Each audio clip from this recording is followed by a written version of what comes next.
We also know it's a multi-billion-dollar industry now, and organized retail theft is costing retailers millions of dollars a week, and we need stronger tools to fight that. And this legislation is a strong step in the right direction. And I want to thank Representative Buckner, Attorney General Raoul, and especially Governor Pritzker for their leadership on this issue. Law enforcement needs all the tools they can get, and this certainly will be an extra tool in their toolbox. So on behalf of downtown Chicago, our residents and our retail community, thank you, Governor and Attorney General and Representative, and also to the Retail Merchants Association and the Restaurant Association for their continued advocacy to get this done. So this is a great day, and my hope is the legislature will build on this progress and continue to give law enforcement tougher tools to crack down on crimes like this. So without further ado, it is my great pleasure to introduce to you the Governor of the great state of Illinois, J.B. Pritzker. Thank you, Alderman. Thank you very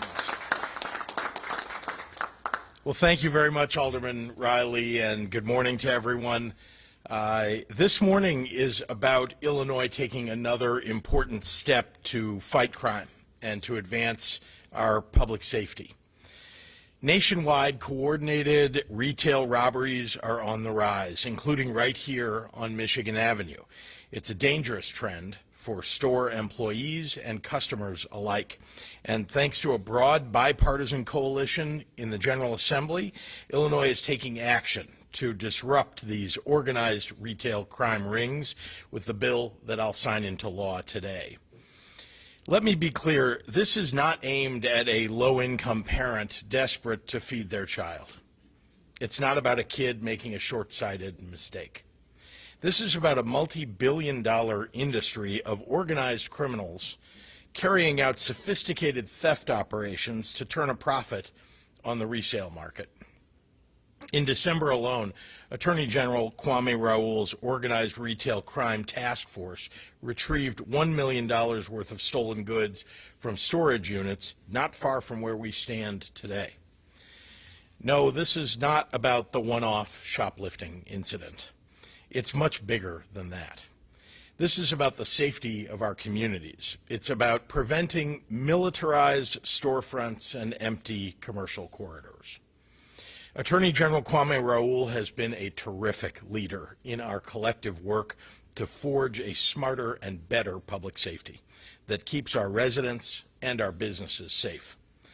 I want to recognize him for that, as well as President Don Harmon, Speaker Chris Welch, and sponsors Senator Susie Glowiak-Hilton and Representative Cam Buckner.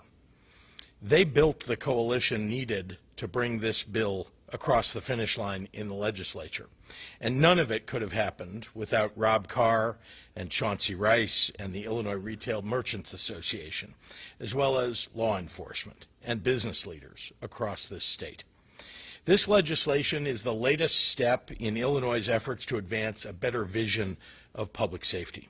We're deploying an unprecedented statewide investment in community safety, $250 million to disrupt cycles of violence in our neighborhoods. We've also enacted the most comprehensive reform to our state firearms laws in over a generation, including universal background checks to keep guns out of the hands of those who shouldn't have them.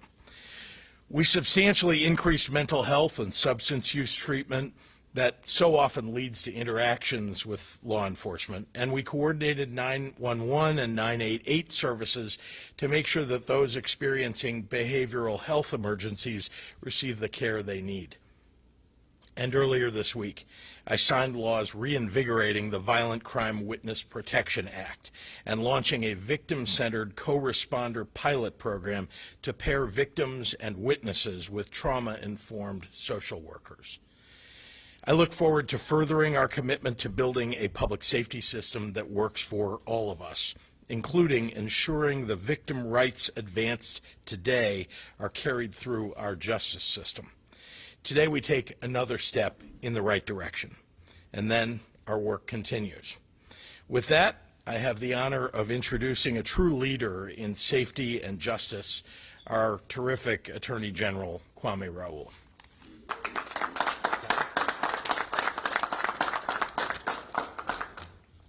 Thank you, Governor, and I'm proud to stand here with you today for this effort and all of the efforts you have been advancing and the legislature has been advancing to fight crime within the state.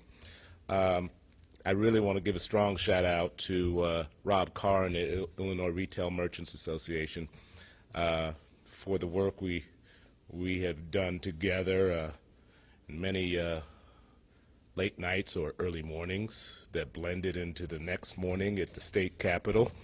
To the Speaker and Senate President and our sponsors, Senator Glowiak Hilton and Representative Buckner, I thank you for the effort. It was a very challenging effort to move this through the legislature. Now, I really need to be honest with you. A bit over a year ago, I did not know what organized retail crime was. I would have easily mistaken it for ordinary retail theft. I was approached as I was at a conference out of state and presented with a presentation that showed me criminal warehouses that if you were to walk into it, you would think that you were in a hardware store. Showed me video of very brazen, violent acts, not necessarily in urban areas like we've seen in on North Michigan Avenue or at the Oak Brook Center, but in rural areas at big box stores and smaller mom and pop stores. And one of the things that we've done is we've traveled around the state after creating an organized retail crime task force, educating not only retailers, but law enforcement.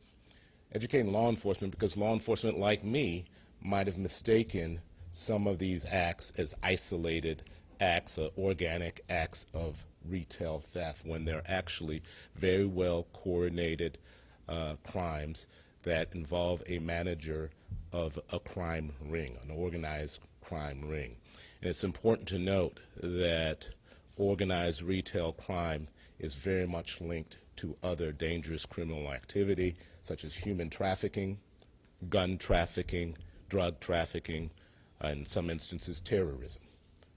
The proceeds of organized retail crime can go towards funding some of that activity. In the old days, you're familiar with maybe small groups engaging in retail theft and pawning items at the pawn shop or at the flea market or in the back alley. But now there is a tool available to these crime rings that makes it a very profitable endeavor, and those are the online marketplaces. These crime rings utilize the online marketplaces to easily resell these items and be able to fuel some other criminal activity that they're engaged in. As the governor mentioned, this past December, our task force was successful in recovering what we thought was at the time $1 million worth of items, but it was actually millions of dollars worth of items. We have other ongoing investigations working with both federal and local law enforcement partners, and it's important to note that no one law enforcement agency can solve this problem, because this problem does not restrict itself to a municipality or a county. It goes across county boundaries, and that's in part why this legislation was needed, to give both my office and Cook County and county state's attorney's offices authority to prosecute crimes that may cross county boundaries. But it doesn't even restrict itself to state boundaries, and that's why I'm engaged with attorneys general. I co-chair a organized retail crime working group with Georgia Attorney General Chris Carr, because it is a national problem. It doesn't restrict itself to states with big municipalities like Illinois. Rural heavy states suffer this problem just as to the same extent that Illinois does. And so with that, I'm really thankful to the legislature. It's always good to visit my old colleagues in the legislature, but not necessarily till 2 or 3 o'clock in the morning at the Capitol. but we did the work and we advanced the bill, and hopefully Illinois shoppers, employees, and retail establishments will be safer for it. One last thing I need to say, that this is not only a criminal issue, that we're not only approaching this from our criminal lens. This is a consumer protection issue as well. Because what you have to understand is when these items are stolen and put on online marketplaces to unsuspecting consumers, and not some of these items are food items, and if they're not stored appropriately, if it's baby food, for instance, and not stored, it becomes a consumer protection issue. If it's a new appliance being sold as a new appliance with no warranty, it's a consumer protection issue. So we've told online marketplaces, we've invited them into the kitchen to cook up the recipe to fight this organized retail crime activity. But if they don't come into the kitchen in good faith, they're going to be on the menu. We're very serious about it. Online marketplaces have the intellectual resources to sell you products when you don't even know you want them. So they have the intellectual resource to get criminals off of their platforms. With that, I want to pass it on to Representative Buckner.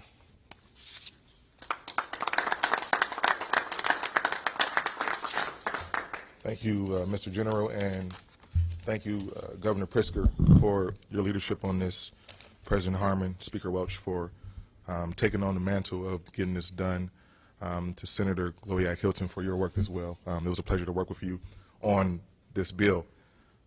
Cracking down on organized retail theft will not only strike a blow against organized crime, it will provide vital relief to small businesses in this community and around the state. After a deadly pandemic and challenges arising from inflation, theft and destruction of their property is the last thing that small businesses need. Codifying this legislation is just another step the Democrats are taking and have taken to address public safety challenges in our communities. I thank Governor Pritzker for doing his part in signing this bill into law. Creating a new offense will allow prosecutors to target smash and grab criminals who work in groups to profit by hurting their neighbors and neighborhoods. We're continuing to ensure that law enforcement has the tools they need to do their jobs by creating a fund dedicated to ending these crimes. Alderman Riley talked a little bit about having tools in the toolbox to deal with this. This is better tools for a better fight. This legislation also creates the Inform Act, which regulates online marketplaces and helps prevent the sale of stolen goods online, as you heard earlier. Listen, nationally, we know, as the Attorney General said, this is a problem. Nationally, $15 billion in tax revenue is lost to state and local governments because of organized retail crime. That means less money for schools, for violence prevention, for roads, for bridges, for hospitals. This is necessary work, and once again, Illinois is leading, and we are the tip of the spear of getting it right. I would like to take this moment now to introduce Senator Susie Gloria Hilton, who was the Senate sponsor of this bill, who I was privileged to work with on this legislation.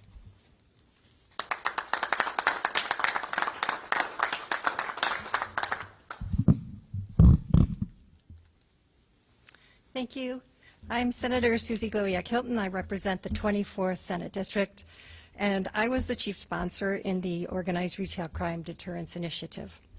As the governor officially signs the Organized Retail Crime Act into law today, Illinois is enacting one of the most comprehensive crime curbing efforts in the nation. We need this now because this type of crime has increased in the last few years with the use of social media to organize and to recruit and to plan and then resell this stolen merchandise. This law is an effort to reduce the frequency, magnitude, and severity of organized crimes in the retail establishments across the state.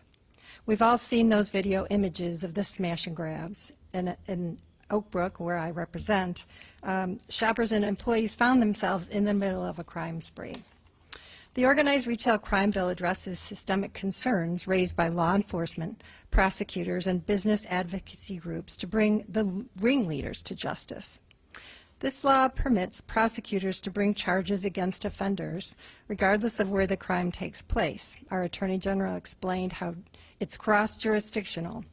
Each jurisdiction could have the opportunity to prosecute the entire crime. Filed under House Bill 1091, this law codifies a legal definition for organized retail crime and provides prosecutors with new resources to charge the individuals who are plotting, recruiting, and stealing for profit. As organized retail theft becomes more prevalent across the country, in Illinois we are working with prosecutors and law enforcement to update the practices and make smart investments to combat the uptick and prioritize public safety for residents, workers, and the entire community. I want to thank Attorney General Kwame Raoul and his team.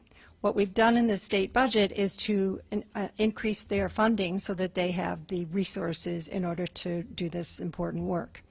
The Illinois Retail Merchants Association, I want to thank them for their partnership. They did work long into the night, many nights with me doing negotiations on this. I appreciate all the work that they did. Deterring retail crime starts with supporting law enforcement, with holding the ringleaders responsible, and making it tougher to sell those stolen goods. I thank the governor for his support, and I would like to introduce President Harmon, who was very instrumental in helping me to negotiate this and move this forward. Thank you.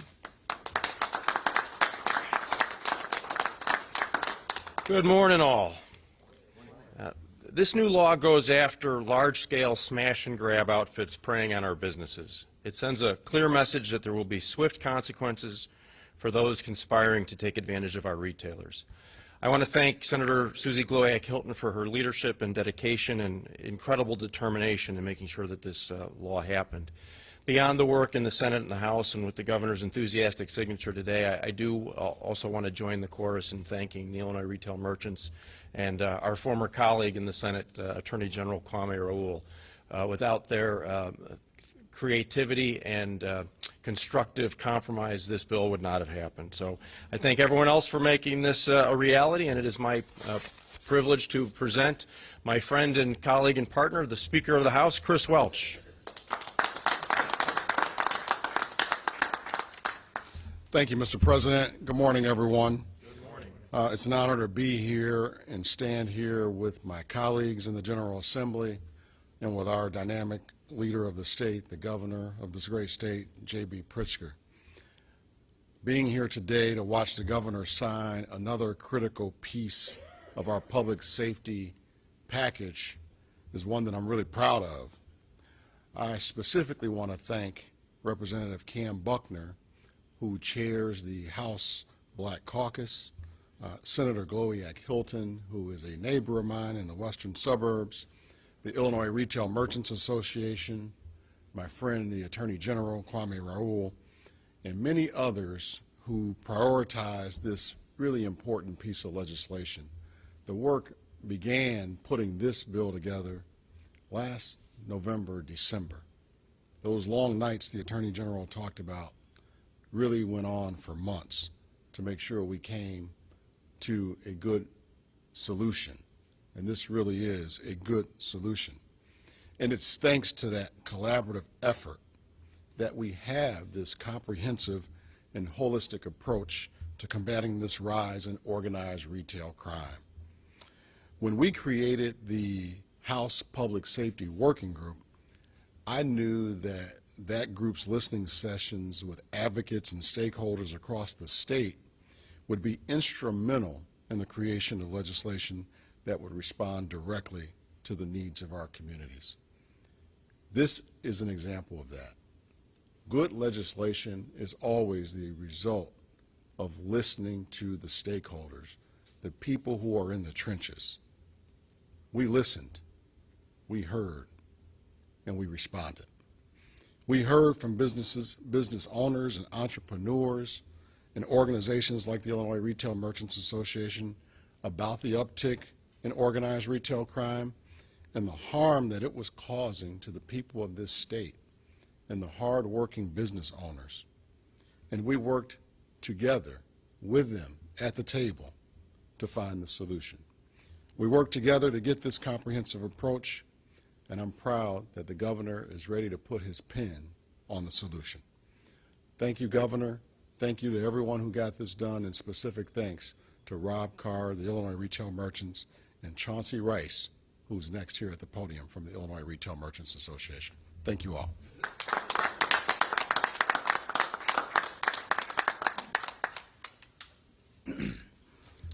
Good morning, everyone. Good morning. I'm Chauncey Rice with the Illinois Retail Merchants Association, and it's an honor to be here today to represent over 23,000 stores from every corner of the state, from the nation's largest retailers to small mom-and-pop businesses, as Governor Pritzker prepares to sign into law one of the strongest and most comprehensive measures in the nation to address organized retail crime. As we all know, and some of us have unfortunately experienced, brazen thefts have been on the rise across the nation, and unfortunately right here at home as well, with organized mobs descending on stores and communities all across the state. These brazen acts not only place retail employees and customers at risk, but also deprive local municipalities and the state of much needed tax dollars. So to be clear, this law does not target petty retail theft, as the governor mentioned earlier here today, but this targets ringleaders of organized retail crime who often use proceeds from the sale of stolen goods to fund other illicit activities, including human trafficking and even terrorism. So this important piece of legislation will help to combat these unlawful activities by addressing the problem from multiple angles, such as providing prosecutors with more tools to hold bad actors accountable, requiring more oversight of third-party marketplaces where stolen goods are sold, and providing stronger rights for victims of organized retail crime. So on behalf of our state's retail community, Governor Pritzker, we thank you for taking swift and decisive action on this issue, and Attorney General Kwame Raoul, we of course offer our deep appreciation for your partnership and steadfast leadership throughout this process. And last but not least, we'd like to thank legislative sponsors, Senator Susie Glowiak-Hilton, thank you, and Representative Cam Buckner, thank you as well. You guys helped us shepherd this through the legislature by working in a collaborative and bipartisan fashion. So again, thank you all. Thank you for your time. And with that, we'll have the signing of the bill. Governor Pritzker.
We're happy to take any questions from members of the media.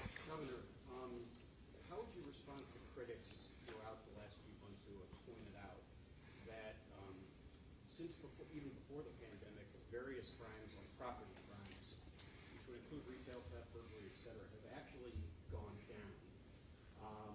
And not just that, but there's laws on the books that address conspiracy cases on criminal enterprises in the state.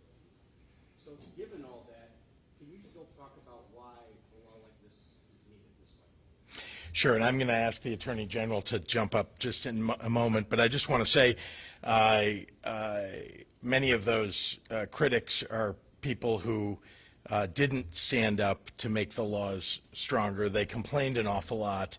They never participated in any of the efforts that we've made to, try to make public safety better for everybody, to make our communities better, our neighborhoods safer for families. And so it's you know, the critics can say whatever they want, but this was a significant effort to protect our retailers as well as the people who work at the retail establishments and their customers. I'll let the Attorney General come. They haven't gone down. The data that you heard with regards to the tax revenue loss because of specifically organized retail crime, which is what we're here to discuss today, not crime generally, but organized retail crime has gone up, not only here in Illinois, but nationally. With regards to things like RICO, any prosecutor's office, state, county prosecutor's office will tell you it's a very difficult thing to navigate. It's rarely used in the state. That's why we honed in on language to target this specific criminal activity. You're talking about crime generally.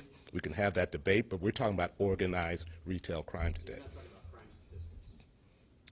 No, I'm not talking about crime statistics. I'm talking about loss to retail establishments. I'm talking about people who are afraid to walk out here on Michigan Avenue to go shopping, or to Oak Brook Center, or quite frankly in the neighborhoods.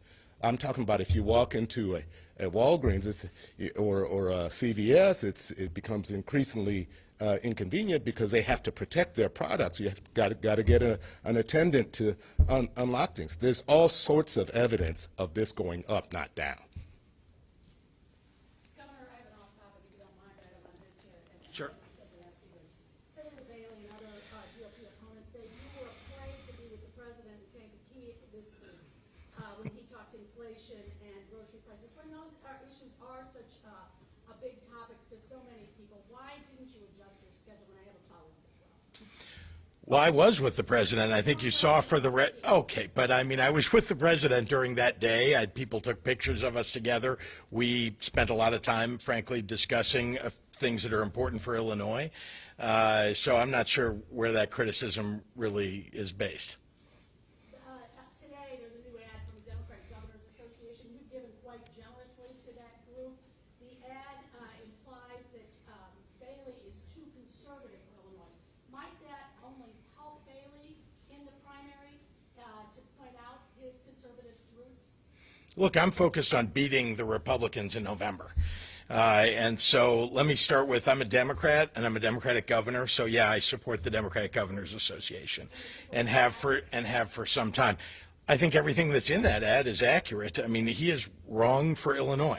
He is somebody who stands up against Roe v. Wade. He's somebody who stands up opposed to advancing the interests of working families across Illinois. And, you know, so I'm going to say so. Prop him up and also does that in the end. Are you afraid of Richard Irvin? Are you saying that when I criticize a Republican that's I say when I criticize Republicans, it elevates attention to all of the good that Democrats have done in the state and that I as governor have done in the state? I'm not afraid of any of the Republicans. We're going to run a tough race against Republicans. We've got 6.5 months, I think, until the general election. We're going to beat them in November, but we're just, you know, they're attacking me every single day. The Democratic Governors Association is, I think, responding to some of that. If I can follow up on that, this happened 4 years ago with the GEI's Bruce Rauner thing. The DGA came in, propping up GEI, saying she's too conservative, which brings out more conservative voters voting for her. This looks like it's more meddling by Democrats in the Republican primary. Can you respond to that? You got to remember that Darren Bailey sued me, you know, a year and a half ago, almost 2 years ago now, to take mitigations away that frankly have ended up with people dying in the state of Illinois. Darren Bailey's been attacking my policies since day one. Certainly if he becomes the Republican nominee, he's going to be a tough competitor. I'm simply trying to tell everybody who Darren Bailey really is. Would you rather face Darren Bailey than Richard Irvin? Because is Irvin more moderate? It's a mess over there. I have no idea who's going to win that Republican primary. I mean, I think there are 6 candidates running. it's early. There seem to be more undecided voters there than there are people who've decided on somebody. So you have contributed so that the funds from this ad. I'm sorry, what? So you personally have contributed to the Democratic Governors Association. You're behind this ad. I have, I mean, there's a whole history of my contributing to the Democratic Governors Association, not just in the last year, I guess, but also over the course of the time since I began running for governor in 2017. Speaker Welch, just one question for you, please, while we're on a roll here. Is it good practice to ask members of your own caucus to raise big money for your wife's judicial campaign?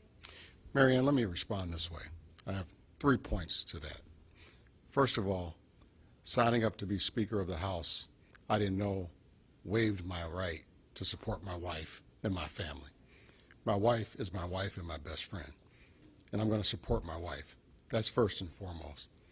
Second, my wife is exceptionally qualified as rated by most of the judicial bar associations.